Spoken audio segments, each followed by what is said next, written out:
Assalamualaikum warahmatullahi wabarakatuh. Halo teman-teman, kembali lagi bertemu di channel saya. Nah, oke teman-teman, pada video kali ini pembahasan kita adalah kesalahan yang sering dilakukan oleh penulis pemula. Nah, ini kita perlu perhatikan ya teman-teman, utamanya bagi seorang penulis pemula, jangan sampai melakukan kesalahan-kesalahan di mana kesalahan-kesalahan tersebut akan berpengaruh kepada eh, tulisan-tulisan kita atau buku-buku kita yang sudah kita terbitkan. Nah, ini perlu kita perhatikan ya. Lalu kesalahan apa saja yang sering dilakukan oleh penulis pemula? Nah, kesalahan yang pertama adalah tidak suka membaca. Nah, ini teman-teman. Jadi satu hal ini paling sering saya bahas ya di beberapa video saya. Jadi seorang penulis itu harus sering-sering membaca. Jadi dia itu suka membaca, yang dimana orang yang suka membaca itu istilahnya kutu buku ya. Jadi kenapa sih kok harus membaca? Karena dengan membaca selain bisa meningkatkan literasi kita, membaca itu dapat memperkaya kosakata yang ada di otak kita ya. Jadi semakin banyak bacaan yang kita baca, nah maka kosakata yang ada di dalam kepala kita itu semakin banyak. Nah, jadi kita itu bisa lebih mudah untuk menuliskan ide-ide kita. Kita lebih mudah mengekspresikan perasaan kita lewat tulisan. Nah, jadi bagi penulis pemula jangan bosan-bosan untuk membaca ya. Jangan sampai tidak suka membaca ya. Itu yang pertama. Kesalahan yang pertama adalah tidak suka membaca. Kesalahan yang kedua adalah tidak paham dengan isi topik. Nah, tidak paham dengan isi topik ini maksudnya kita tidak paham dengan apa yang kita tulis.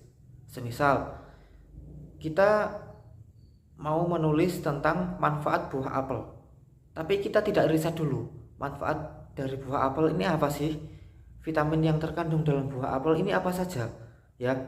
Kita tidak riset dulu, pokok asal nulis, akhirnya ya tulisannya amburadul ya. Akhirnya tulisannya nggak selesai. Mungkin bisa artikelnya selesai manfaat dari buah apel, tapi ya tulisannya jadinya amburadul, berantakan ya. Jadi apa ya, seharusnya tulisannya itu bisa banyak, itu misalnya seharusnya 2 halaman atau 3 halaman, ini cuma nggak ada 1 halaman tulisannya, artikelnya. Karena apa? Tidak riset terlebih dahulu, tidak cari tahu dulu apa manfaat dari buah apel, asal tulis. Nah, ini juga hati-hati kalau tidak riset terlebih dahulu, tidak tahu topik apa yang dibahas, nanti bisa menyebabkan kebuntuan dalam menulis atau istilahnya writer's block. Jadi mau nulis tentang sejarah kemerdekaan Indonesia tapi nggak tahu tentang sejarahnya Indonesia, akhirnya awalnya nulisnya mungkin lancar ya, lancar, dapat beberapa halaman, di tengah-tengah berhenti tulisannya. Nah, karena apa? Nggak paham topiknya, nggak riset terlebih dahulu, nggak baca-baca sejarah terlebih dahulu, nggak tanya sejarah terlebih dahulu.